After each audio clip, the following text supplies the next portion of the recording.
And you're watching Ndtv-Hindu.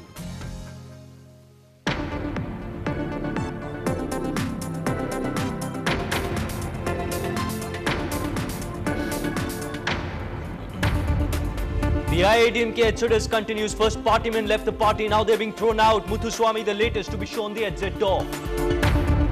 Parents of Anitra alleged their daughter was harassed by college authorities that drove her to suicide. They seek justice for her. But she was so much harassed that she took the decision of killing herself. The Tamil film industry's call on the IFR team in Mumbai deferred till Sunday. Kollywood is against Colombo being the venue for the awards. Heights of political indifference. Mamata Banerjee turns a blind eye to the plight of crash victims, blames the left for the tragedy. আমি জানি না কারা করেছে যারাই করে থাকুক এটা একটা রাজনৈতিক বড় ষড়যন্ত্র देखिए ये बड़ी अजीबोगरीब बात है मतलब जो रेल मंत्री खुद तय नहीं कर पा रही कि क्या उनको बोलना चाहिए. Even as the CBI director promises an impartial investigation against A. Raja, Jayalalitha demands a joint parliamentary probe. Our primary demand is that he should be dismissed. CBI will do a very impartial, correct and legal investigation. But the growing demand for action against Raja doesn't bother Karunanidhi. The CM instead praises his son for completing a year as deputy CM.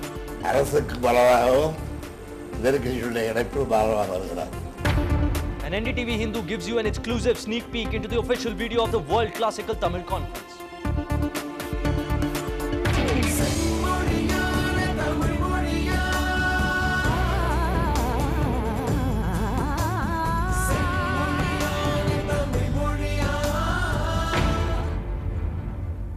Well, they lost their daughter and now Anitra's parents have just one question for the college authorities. Why did they play peeping Tom and harass their daughter? One thing though is clear. The head of SMK Formra Institute of Engineering seems to have indulged in sadistic pleasure by playing out Anitra's kissing CCTV footage before her own eyes. I don't want any student to be there. They will kill all the children. They are killer. And Sri Kumar and Anita Formra is the killer. Inconsolable in grief, engineering student Anitra's parents narrated the events that took place on the fateful day at SMK Formra College of Engineering in the Kanchipuram district. As they gave their consent for the post-mortem, they demanded justice. A man named Satish took her to the cabin of the chairman. And in that cabin, 5:45 to 7 o'clock, she was there. We don't know what happened in that room. But she was so much harassed that she took the decision of killing herself. Anitra was a first-year student. She was reportedly harassed by her college chairman Sri Kumar Formra and his wife Anita after reports that she kissed a boy. The management claims the act was picked up by CCTV installed in the classrooms. Anitra's mother Sunita said the college authorities tried to dodge when she wanted to see the footage. They said that they are having a kissing footage. We said, okay, keep it. But when I said that keep that footage, then they said that we are not having, I have not seen it yet. I have only heard it. Our guards had said that we have seen it. The police told NDTV-Hindu that a complaint has also been filed against the college management under Section 306, which is inducement to suicide. With camera person Kuti Raja, Pratiksha Ramkumar for NDTV-Hindu. The pressure on Union Telecom Minister A. Raja seems to be building from every side after consistent rattling in Parliament from the NDA and the left. It was the turn of Jayalalitha to up the ante. The AIDMK Supremo has called for a joint parliamentary probe into allegations of massive corruption against Raja. Jaya has said that given the close ties between the Congress and the DMK, a CBI probe against Raja would be fruitless.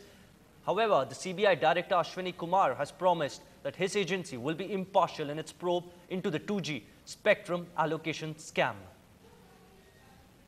See, the least the government can do is at least shifting, if not dismissing. But our primary demand is that he should be dismissed. Let me assure you that CBI will do a very impartial, correct and legal investigation. Whatever evidence comes, it has to be legally admissible evidence. We are not going to go by opinions of individuals or media or anybody.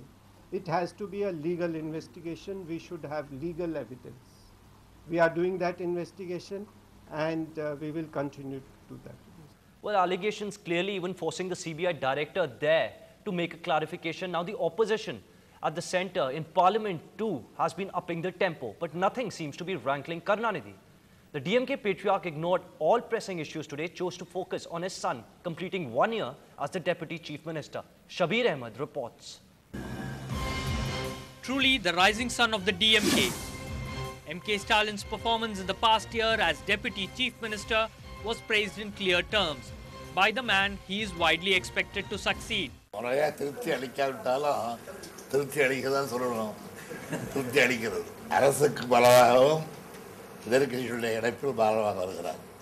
Exactly 1 year ago, after assuming charge as the Deputy Chief Minister of Tamil Nadu, MK Stalin had promised that he will act as a bridge between the government and the opposition.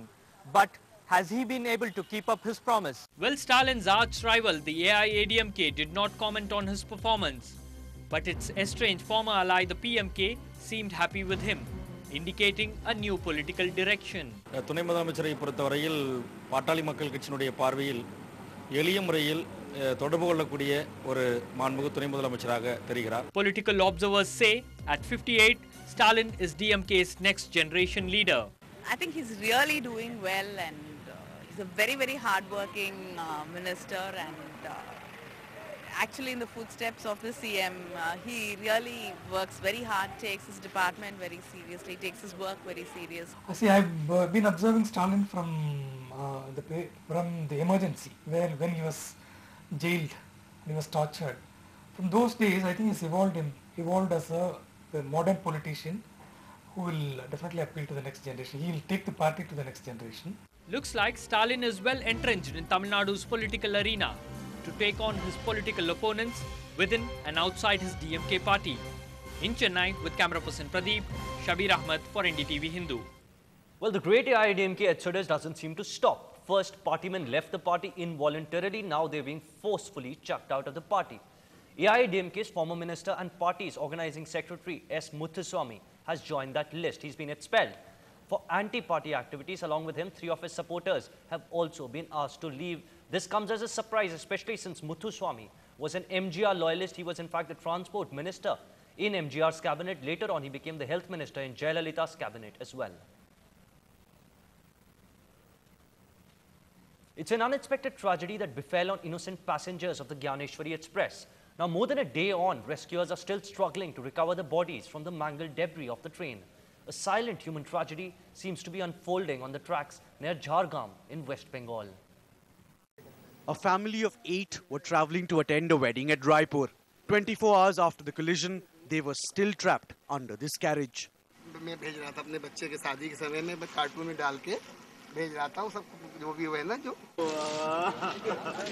Grief slowly gave way to anger.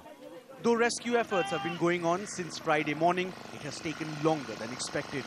You know, rescue teams, railway staff, they are working overtime. So the effort is huge.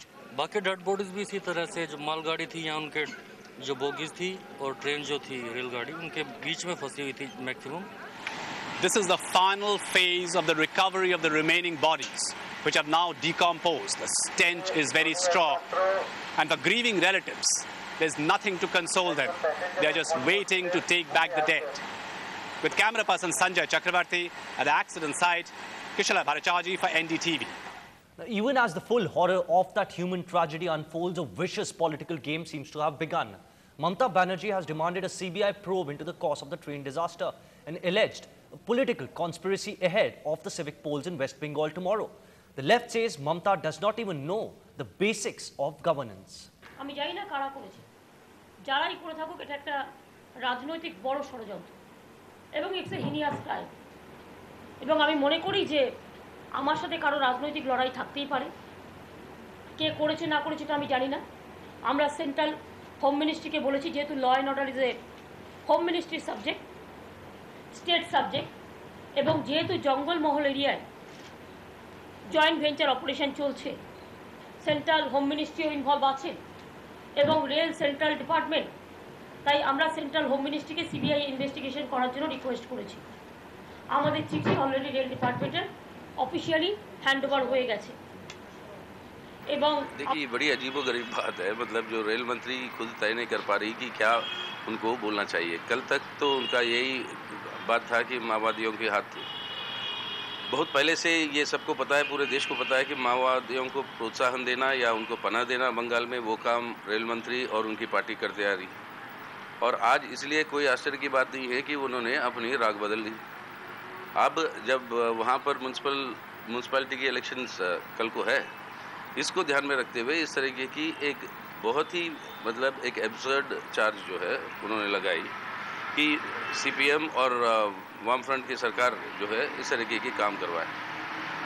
जबकि कल को वो उनका ये कहना था कि CBI की इंक्वायरी हो। खुद वो अभी तक कह रहे हैं कि एक ब्लास्ट हुआ था जिसके चलते हुए ये डिरेलमेंट हुई, और यूनियन होम मिनिस्ट्री कहती है और होम मिनिस्टर खुद कहते हैं कि इस तरीके की कोई अभी तक कोई हमें सूचना नहीं है कि कोई ब्लास्ट हुआ। तो एक तरह से सीबीआई की इंक्वायरी मांग करती है, दूसरी ओर से कहती है कि वाम फ्रंट और सीपीएम जो है ये काम करवाया। तो ये सबसे एक बात स्पष्ट हो जाता है कि रेल मंत्री खुद अपने निकम्मापन को छुपाने के लिए इस तरीके की बेबुनियादी आरोप लगा रही है, अपने राजनीतिक स्वार्थ को आगे बढ़ाने के लिए। जब देश को, पूरे देश को एक इस तरीके की नेशनल त्रासदी जो हुई है, इस त्रासदी से बाहर निकलने के लिए लोगों को राहत जो पहुंचाने की बात है, जिसकी नेतृत्व रेल मंत्री को करना चाहिए, वो ना करते हुए इस तरीके की बेबुनियादी बातों पर मतलब वो उतर आई। ये स्पष्ट है कि रेल मंत्रालय की तरफ से बहुत ही गंभीर कमजोरियां नजर आई इस एक्सीडेंट के समय पर। Well, we're slipping into a short break right now. Coming up on the other side, a CISF personnel accidentally triggers his own gun at the Chennai airport, creating a bit of a panic. More on that, stay with us.